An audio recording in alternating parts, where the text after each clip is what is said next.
நலாஸ் நாட்டு சர்க்கரை நலமுடன் வாழ நலாஸ் இந்தியாவிலேயே நாட்டு சர்க்கரைக்கு ISI முத்திரை மற்றும் அக்மார்க் அங்கீகாரம் பெற்ற ஒரே நிறுவனம். தொடர்புக்கு 9047030531.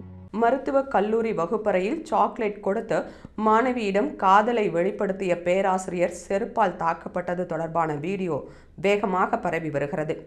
பெங்களூருவின் நீலமங்கலாவிற்கு அருகே இருக்கும் தனியார் மருத்துவக் கல்லூரியில் பேராசிரியராக பணிபுரியும் அப்துல் வகுப்பறையில் பாடம் நடத்தி கொண்டிருக்கும் போது ஒரு மாணவியிடம் ஐ லவ் யூ என்று சொன்னதால் மாணவர்கள் அதிர்ச்சி அடைந்தனர்.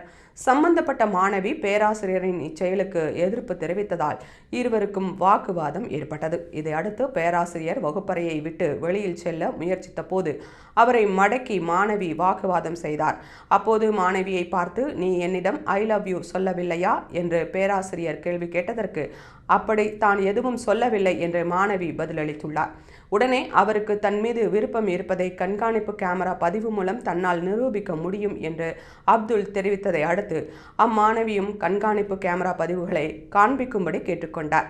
நிலைமை விபரீதமானதை தொடர்ந்து பேராசிரியர் வகுப்பறையை விட்டு வெளியில் சென்ற நிலையில் மாணவர்கள் மீண்டும் பேராசிரியரை கல்லூரி வளாகத்தில் மடக்கி இது தொடர்பாக கேள்வி எழுப்பினர். அந்நேரம் சம்பந்தப்பட்ட மாணவி தனது செருப்பை எடுத்து பேராசிரியரை அடிக்க தொடங்கியதும் மற்ற மாணவர்களும் பேராசிரியரை விரட்டி அடித்தனர். இச்சம்பவத்தை மாணவர் ஒருவர் தனது மொபைல் போனில் வீடியோ எடுத்து சமூக வலைதள பக்கத்தில் பகிர்ந்தது இப்போது பரவி வருகிறது. பின்னர் நடந்த சம்பவம் குறித்து போலீசார் விசாரணை நடத்தி வருகின்றனர்.